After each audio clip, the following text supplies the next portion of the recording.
Spirit of Babel by Jorge Luis Borges, written in 1941. The universe, which others call the library, is composed of an indefinite and perhaps infinite number of hexagonal galleries with vast ear shafts between, surrounded by very low railings. From any of the hexagons, one can see interminably the upper and lower floors. The distribution of the galleries is invariable. 20 shelves, 5 long shelves per side, cover all the sides except two. Their height, which is the distance from the floor to the ceiling, scarcely exceeds that of a normal bookcase. One of the free sides leads to a narrow hallway which opens onto another gallery identical to the first, and to all the rest. To the left and the right of the hallways, there are two very small closets. In the first, one may sleep standing up, and in the other, satisfy one's fecal necessities.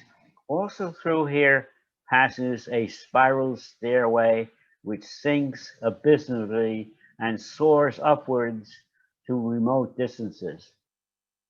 In the hallway, there is a mirror which faithfully duplicates all appearances. Men usually infer from this mirror that the library is not infinite. If it were, why this illusory duplication? I prefer to dream that its polished surfaces represent and promise the infinite. Light is provided by some spherical fruit which bear the name of lamps. There are two transversely placed in each hexagon. The light they emit is insufficient and incessant.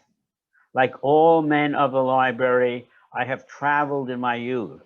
I have wandered in search of a book, perhaps a catalog of catalogs. Now that my eyes can hardly decipher what I write, I am preparing to die just a few leagues from the hexagon in which I was born. Once I am dead, there will be no lack of pious hands to throw me over the railing. My grave will be the fathomless air. My body will sink endlessly and decay and dissolve into the wind generated by the fall, which is infinite. I say that the library is unending. The idealists argue that the hexagonal rooms are a necessary form of absolute space, or at least of our intuition of space. They reason that a triangular or pentagonal room is inconceivable. The mystics claim that their ecstasy reveals to them a circular chamber containing a great circular book whose spine is continuous and which follows the complete circle of the walls. But their testimony is suspect, their words obscure. This cyclical book is God. Let it be, let it suffice now for me to repeat a classic dictum. The library is a sphere whose exact center is at any one of its hexagons and whose circumference is inaccessible. There are 5 shelves for each of the hexagon's walls. Each shelf contains 35 books of uniform format. Each book is of 410 pages, each page of 40 lines, each line of some 80 letters, which are black in color. There are also letters on the spine of each book. These letters do not indicate or prefigure what pages will say.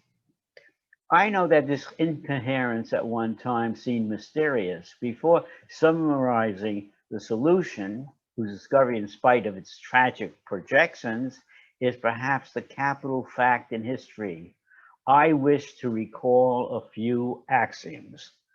First, the library exists ab eterno. This truth, whose immediate corollary is the future eternity of the world, cannot be placed in doubt by any reasonable mind. Man, the imperfect librarian, may be a product of chance or of malevolent uh, demiurgy, The universe with its elegant endowment of shelves, of enigmatical volumes, of inexhaustible stairways for the traveler and latrines for the seated librarian, can only be the work of a God. To perceive the distance between the divine and the human, it is enough to compare these crude, wavering symbols which my fallible hand scrawls on the cover of a book, with the organic letters inside, punctual, delicate, perfectly black, inimitably symmetrical. Second, the orthogonal symbols are 25 in number. This finding makes it possible, 300 years ago, to formulate a general theory of the library and solve satisfactorily the problem which no conjecture had deciphered, the formless and chaotic nature of almost all the books. One which my father saw in a hexagon on Circuit 15, 1940, was made up of the letters MCV, perversely repeated for the first line to the last. Another, very much consulted in this area, is a mere labyrinth of letters. But the next to the last page says, "On time, thy pyramids." This is much is already known. For every sensible line of straightforward statement, there are leagues of senseless cacophonies, verbal jumbles, and incoherences. I know of an uncouth region whose librarians repudiate the vain and superstitious custom of finding a meaning in books and equate it with that of finding a meaning in dreams or of in the chaotic lines of one's palm. They admit that the inventors of this writing imitated the 25 natural symbols, but maintain that this application is accidental and that the books signify nothing in themselves. This dictum, we shall see, is not entirely fallacious. For a long time, it was believed that these impenetrable books corresponded to past or remote languages. It is true that the most ancient men, the first librarians, used a language quite different from the one we now speak. It is true that a few miles to the right, the tongue is dialectical, and that 90 floors further up, it is incomprehensible. All this, I repeat, is true, but 410 pages of inalterable MCVs cannot correspond to any language, no matter how dialectical or rudimentary it may be. Some insinuated that each letter could influence the following one, and that the value of MCV in the third line of page 71 was not the one the same series may have had in another position on another page, but this vague thesis did not prevail.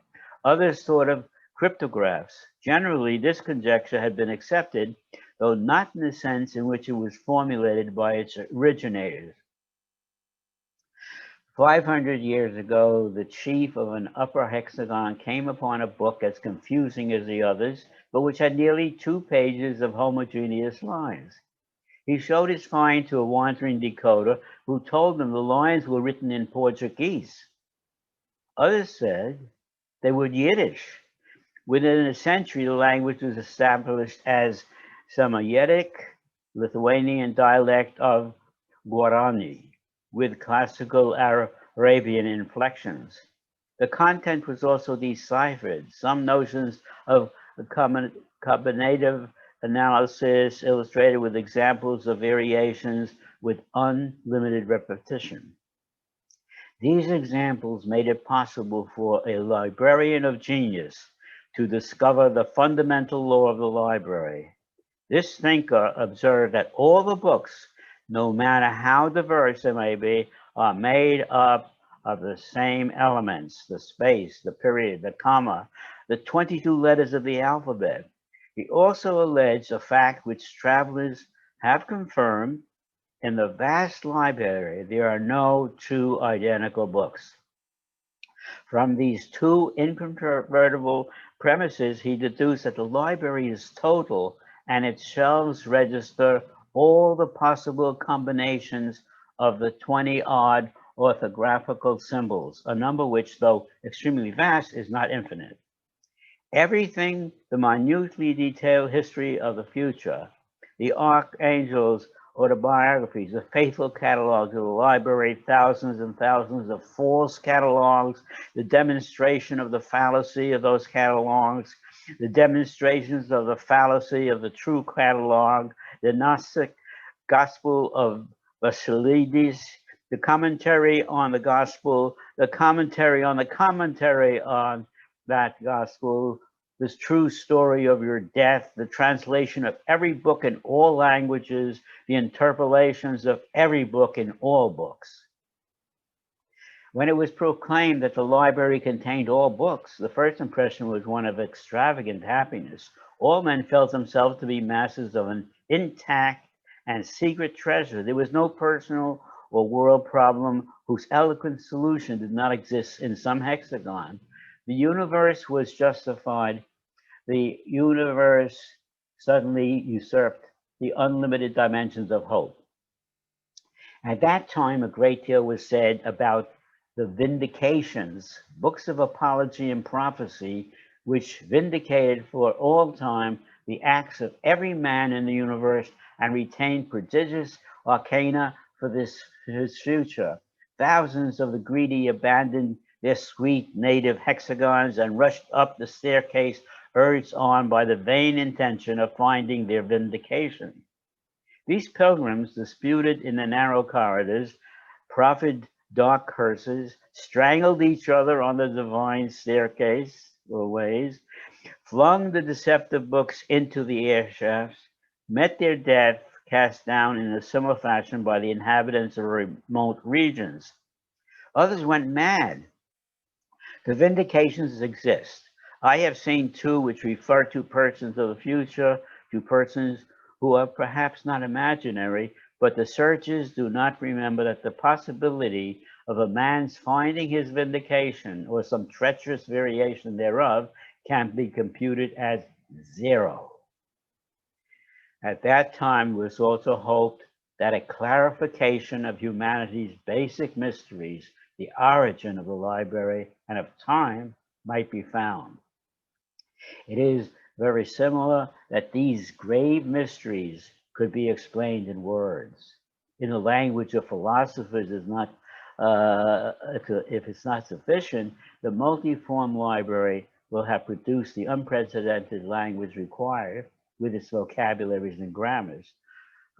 For 4 centuries now, men have exhausted the hexagons.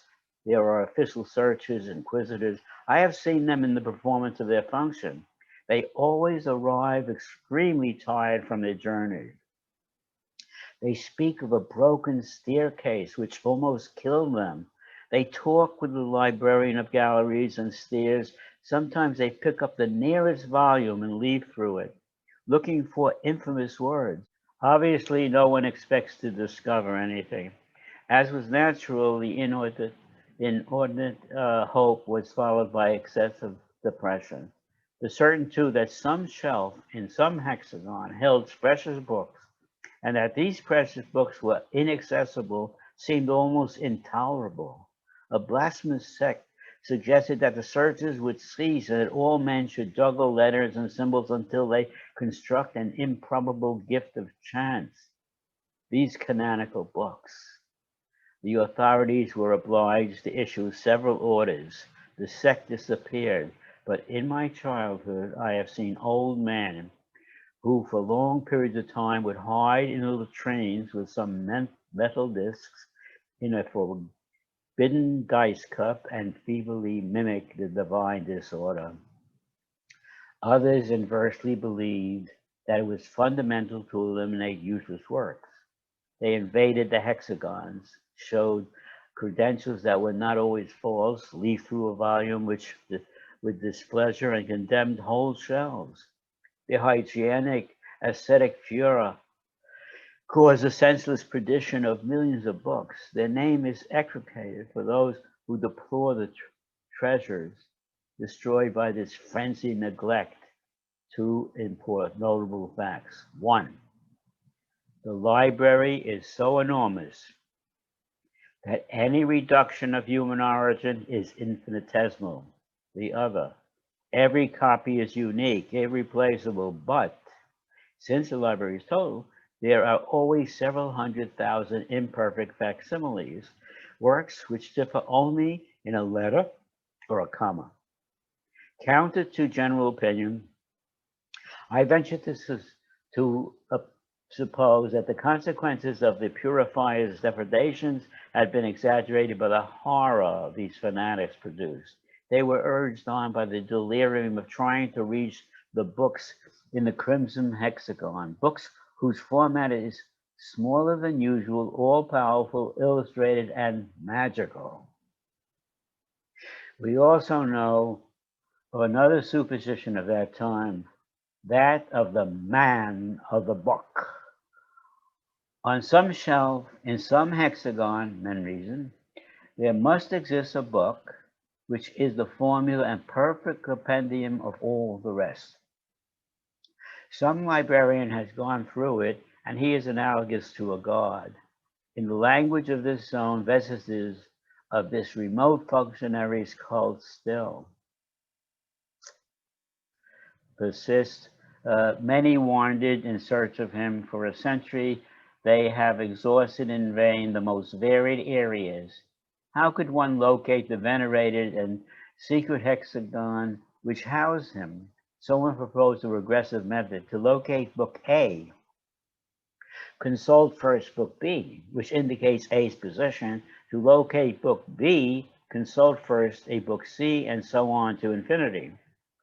In adventures such as these, I have squandered and wasted my years. It does not seem unlikely to me that there is a total book on some shelf of the universe. I pray to the unknown gods that a man, just one, even through it thousands of years ago, may have examined and read it.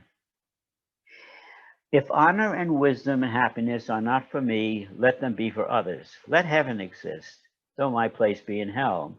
Let me be outraged and annihilated, but for one instant, in one being, let your enormous library be justified.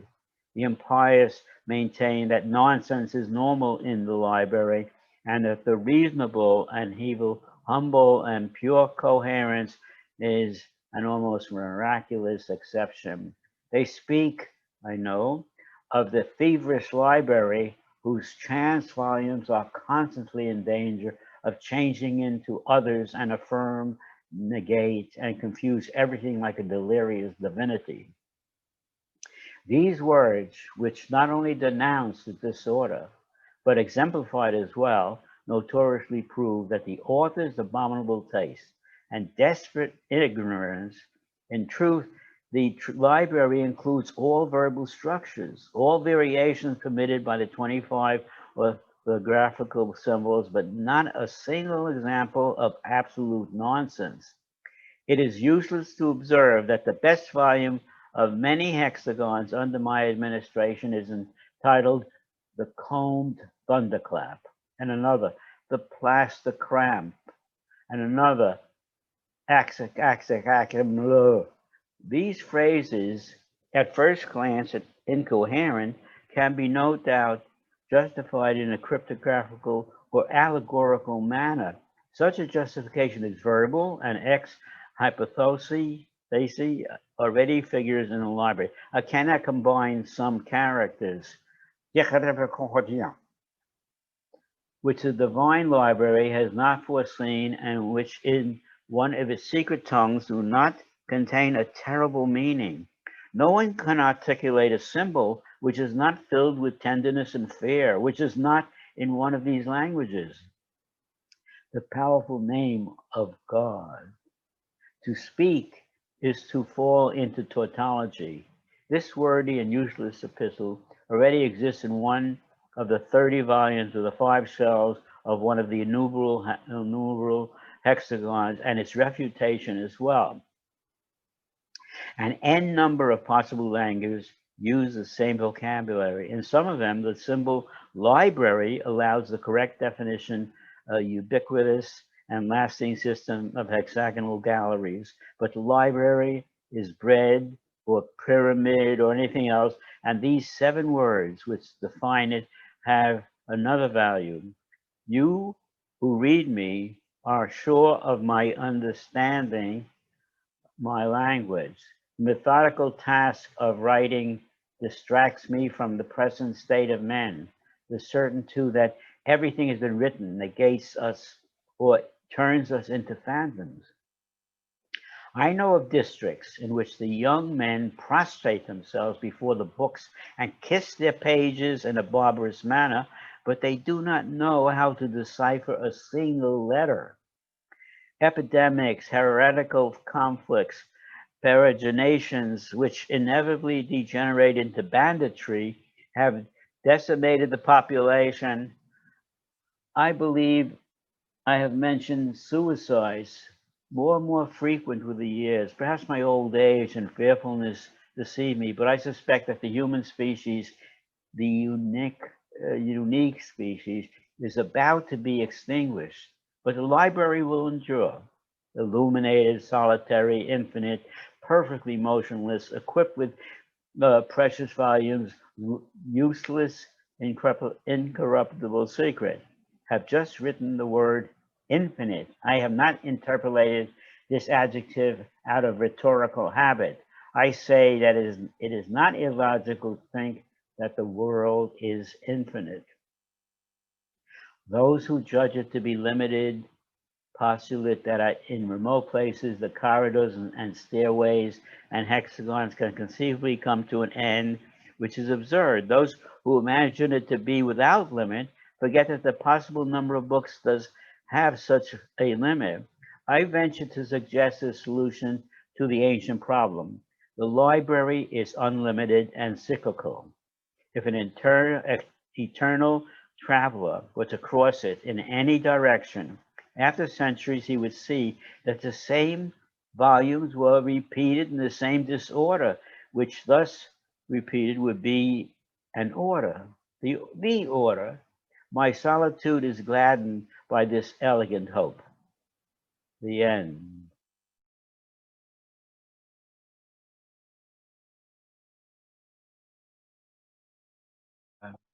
Being asked to comment on this, not the reading itself, but on the material that's in the reading, and what I take from it is sufficiently confusing that it could mean anything.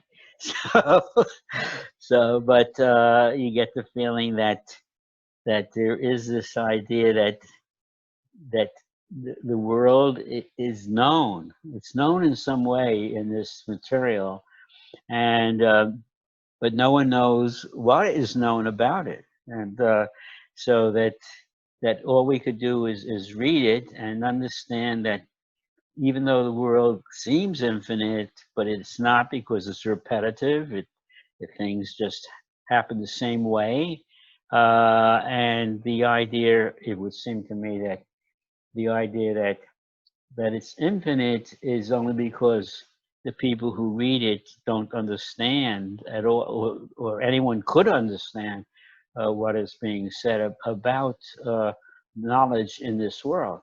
And the knowledge seems to be everything is there, it's circular, it's something that people can't really understand because they don't understand the very basic concepts of what's really happening in this library that has everything, that knows everything, and it has it in some order. And if you go to another place, there may be a different order, but you might come back to the same place that you started at. So all sorts of things could be happening, which sounds confusing, but the story is telling us it's not confusing. This is the way things are. This is the truth. And that is what I take from the story.